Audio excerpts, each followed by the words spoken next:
Você já desejou algo tão profundamente apenas para ver outra pessoa recebê-lo primeiro? Já se sentiu ofuscado, amado, mas sempre em espera? A vida de Raquel foi de uma beleza estonteante e um amor profundo, mas também de rivalidade amarga e tristeza de partir o coração. Ela foi a mulher pela qual Jacó trabalhou 14 anos para se casar. Fique até o final para descobrir como a dor de suas orações não respondidas, os perigos da inveja e o legado de uma mulher cujos filhos moldaram a história. Tudo começou perto de um poço tranquilo, em uma terra estrangeira. Jacó tinha acabado de deixar sua casa, fugindo da ira de seu irmão, Esaú, a quem havia enganado. Sua mãe, Rebeca, o enviara para sua família em Padã-Arã para encontrar uma esposa. Após uma longa jornada, empoeirado e cansado, Jacó finalmente chegou a um campo onde rebanhos de ovelhas descansavam ao lado de um poço coberto por uma grande pedra. Ele perguntou aos pastores locais se conheciam Labão, e para sua surpresa, eles disseram: "Sim, conhecemos. E olhe, lá vem sua filha Raquel com as ovelhas." Jacó olhou e a viu pela primeira vez. Raquel era linda. As escrituras dizem em Gênesis 29:17, Raquel era formosa de porte e bela de semblante. Ela era uma pastora, forte, capaz e ousada. Movido pelo que viu, Jacó imediatamente rolou a pesada pedra da boca do poço, algo que geralmente exigia vários homens, e deu de beber às ovelhas de Raquel. Então, em um momento surpreendente e emocionante, Jacó beijou Raquel e chorou em voz alta, explicando que ele era filho de Rebeca, irmã de Labão. Labão correu para encontrar Jacó, o abraçou e o acolheu em sua casa. Jacó ficou com Labão por um mês e, nesse tempo, apaixonou-se ainda mais por Raquel. Eventualmente, Labão perguntou qual seria seu salário. Jacó não hesitou. Em Gênesis 29:18, ele disse: "Trabalharei para ti 7 anos por Raquel, tua filha mais nova." A Bíblia nos diz: assim serviu Jacó 7 anos por Raquel, e estes lhe pareceram como poucos dias, pelo muito que a amava. Imagine isso. 7 anos de trabalho parecendo um momento. O tão esperado dia do casamento finalmente chegou. Mas nenhum deles poderia prever o engano que estava prestes a acontecer. A filha mais velha de Labão, Lia, não era casada, e na cultura deles, a mais velha deveria se casar primeiro. Mas Labão não explicou isso a Jacó. Em vez disso, sob o véu da noite e do costume de casamento, Labão deu Lia a Jacó no lugar de Raquel. Na manhã seguinte, Jacó acordou com o choque de sua vida. Quando amanheceu, eis que era Lia. Jacó disse a Labão: "Por que me enganaste?" Foi uma traição profunda. E para Raquel, foi uma humilhação pública. O dia que deveria ser de alegria se tornou um momento de dolorosa confusão. Labão se defendeu, citando o costume, mas então fez uma oferta a Jacó: "Cumpre a semana desta, e te daremos também a outra, pelo serviço que ainda me servires por outros 7 anos." Jacó concordou, e apenas uma semana depois, Raquel finalmente se tornou sua esposa. Mas o que deveria ser um momento de felicidade agora, estava emaranhado em rivalidade e tensão.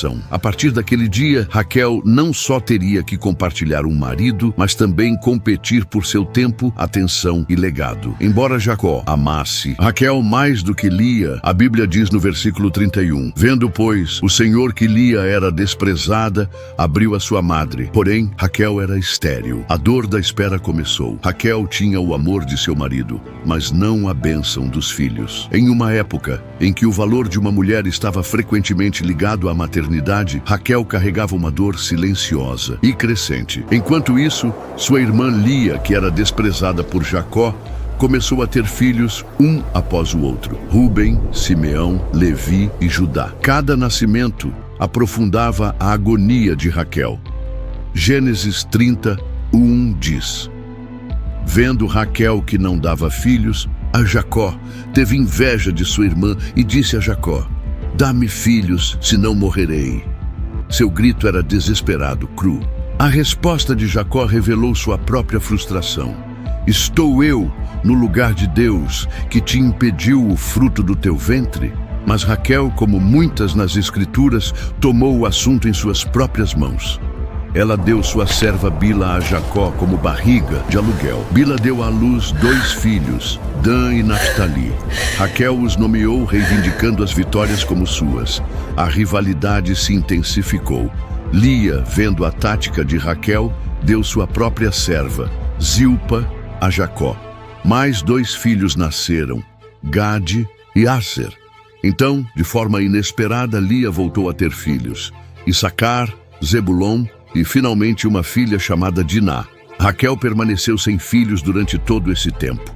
E então, depois de anos de espera, de lágrimas, de se sentir deixada para trás, Deus agiu. Gênesis 30, 22 marca um ponto de virada em sua vida. Lembrou-se Deus de Raquel, e Deus a ouviu e abriu a sua madre. Essas palavras são ternas e poderosas. Deus não a havia esquecido. Raquel concebeu e deu à luz um filho. Ela o chamou de José, que significa que ele acrescente, e disse: Deus tirou a minha vergonha. A vergonha que a acompanhou por anos foi finalmente retirada. Seus braços finalmente seguraram uma criança. José era mais do que um filho. Ele era um sinal da fidelidade de Deus. Ele se tornaria um líder poderoso, um salvador de nações. Logo, após o nascimento de José, Jacó decidiu voltar para sua terra natal. Mas mesmo neste momento de obediência, Raquel tomou uma decisão controversa. Ela roubou os ídolos domésticos de seu pai. Quando Labão perseguiu Jacó e exigiu os ídolos de volta, Jacó, sem saber que Raquel os havia pego, declarou que quem os tivesse deveria morrer. Raquel os escondeu com sucesso, mas alguns estudiosos sugerem que a maldição de Jacó, sem saber, selou seu destino trágico. O capítulo final de Raquel começou com esperança e terminou em dor. Anos se passaram. A família continuava sua jornada. Foi ao longo da estrada entre Betel e Efrata que o último trabalho de parto de Raquel começou. Gênesis 35:16 nos diz: havendo ainda um pequeno espaço de terra para chegar a Efrata, Raquel começou a dar à luz e teve grande dificuldade. A própria dádiva pela qual ela havia orado tornou-se a provação que acabaria com sua vida. Enquanto suas forças se esvaíam, a parteira tentou confortá-la. Não temas, pois também este filho terás. Mas era tarde demais. Raquel estava morrendo. Com seu último suspiro, Benoni. Ela nomeou a criança de Benoni, que significa filho da minha dor. Mas Jacó, em um ato de amor, o renomeou para Benjamim, filho da minha mão direita. Raquel morreu naquela jornada. Gênesis 35:19 registra de forma simples. Assim, morreu Raquel e foi sepultada no caminho de Efrata, que é Belém. Jacó não a esqueceu. Ele construiu um pilar sobre seu túmulo, um monumento à mulher que ele amou tão ferozmente. Embora não tenha vivido para ver, os filhos de Raquel moldariam o destino de Israel. José se tornaria governador do Egito. Os descendentes de Benjamim se tornariam guerreiros, incluindo o rei Saul, o primeiro rei de Israel. E ainda mais profundamente, o nome de Raquel ecoaria através das gerações como um símbolo da dor materna. O profeta Jeremias escreveria mais tarde: ouviu-se uma voz em Ramá, lamentação e choro amargo. Raquel chora seus filhos, recusando-se a ser consolada, porque já não existem. A história de Raquel termina não com facilidade, mas com um impacto eterno. Ela foi a esposa amada, a pastora que se tornou mãe, a mulher lembrada por Deus. E embora tenha morrido na estrada para Belém, seu legado viveu em José, em Benjamim e na esperança de um povo que ainda anseia pela redenção. A vida de Raquel foi tudo menos simples. Sua jornada foi marcada por tristeza, mas Raquel nunca foi esquecida por Deus. Ele abriu seu ventre, deu-lhe José e Benjamim, e mesmo na morte, a voz de Raquel sobreviveu como um símbolo do amor materno e da esperança nacional. Sua história nos lembra que mesmo quando a espera parece interminável, Deus se lembra. O tempo dele pode não ser o nosso, mas seu propósito nunca falha. Sua vida é um testemunho do poder do amor, da dor da demora e da santidade de um legado. Se a história de Raquel tocou seu coração, ajude-nos a compartilhar mais histórias bíblicas poderosas. Inscreva-se no canal A Fé Movendo Montanhas, deixe seu like e compartilhe este vídeo com alguém que está esperando uma promessa de Deus. Lembre-se, você não foi esquecido.